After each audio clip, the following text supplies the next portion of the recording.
Happy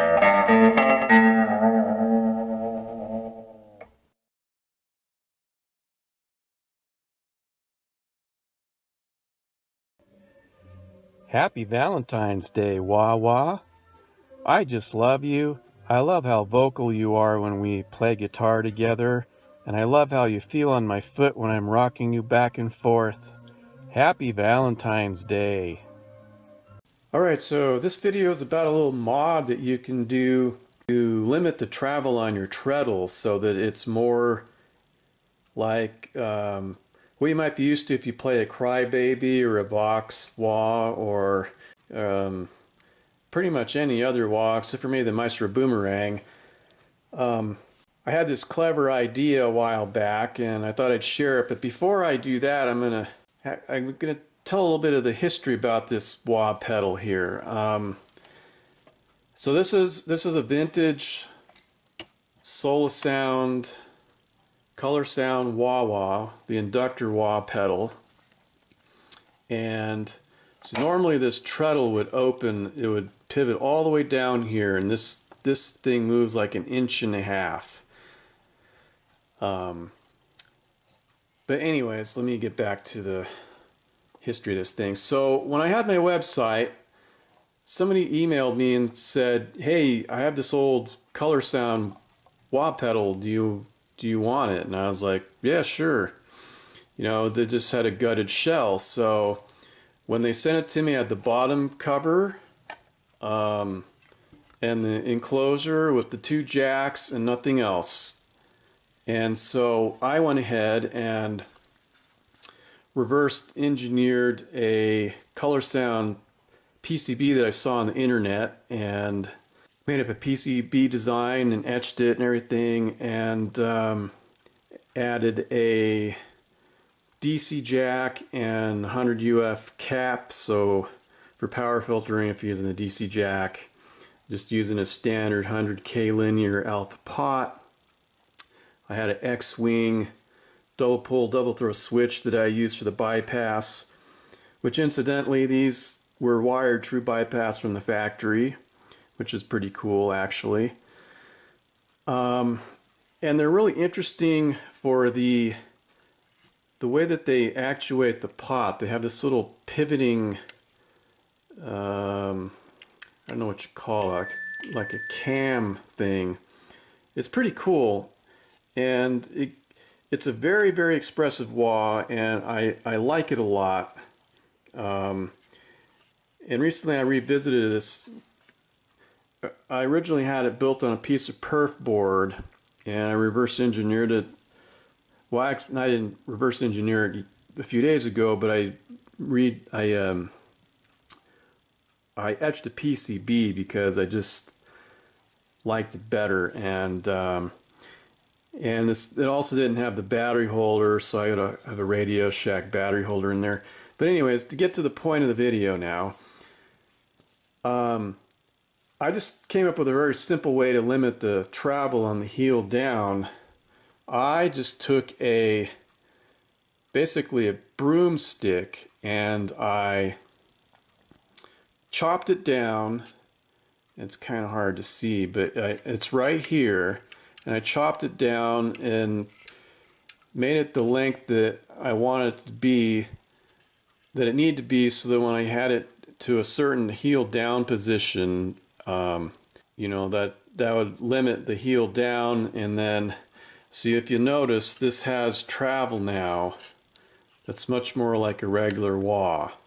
So I'm limiting the heel down travel by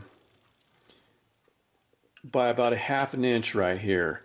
And I just simply drilled a hole through here and attached it with a screw, and have a little metal insert inside this piece of wood, and then I painted the wood black so that you can't really see it.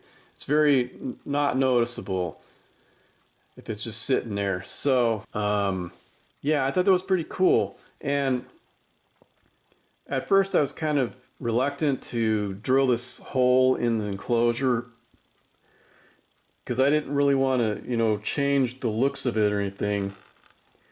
And that's a nice little hidden spot to just drill a hole.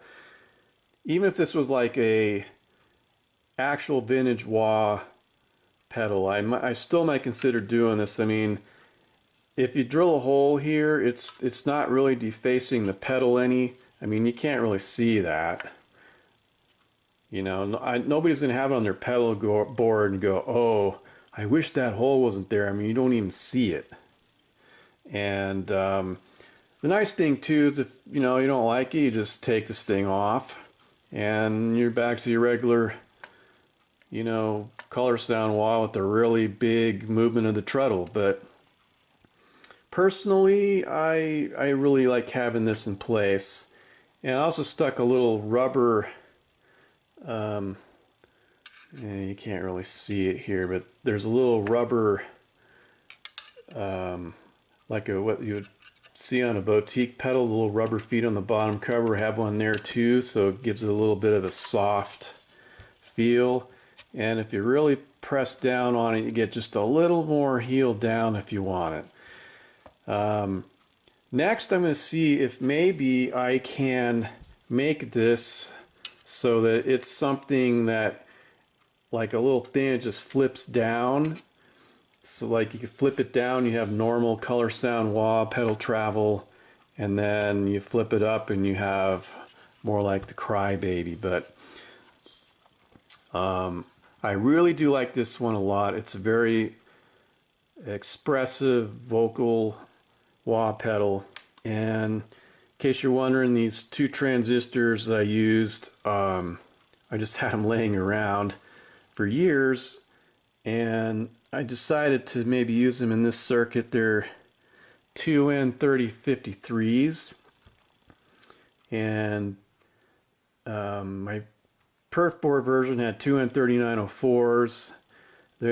I measured the HFE on these, and they were around 250 to 275, which is the lower end of what the BC184 would have been, which is what I seen on the schematic online. Inductor is, I don't know who made it. It's just something I pulled out of a cheap wah. Like I think I bought it. I think I bought it at Target actually, and you know, it works fine. It's measures 550 millihenries, and you know, it sounds great. I'm not one of these people that believe there's a magic mojo in the inductor, because the only reason the inductor's in a wah circuit is for making it a resonant circuit. So so that's basically how you can mod your Colorsound wah if you're not afraid to drill one little small hole in there, and you get like a normal wah pedal throw. And like I said, this is really expressive. I like it a lot. It does the wacka wacka thing extremely well, and you know, it's been, I think somebody sent me this thing in 2005, and I don't remember who you are, but thank you very much for sending it to me. I really have come to enjoy this pedal now that I've revisited it and decided I wanted to do like a real nice job on it. Yeah, so anyways, you know, if you do this mod and you like it, or you find maybe even a better way to do this, let me know in the comments. I'd like to see what your idea is, what your take is on doing this. So thanks for watching. See you on the next video.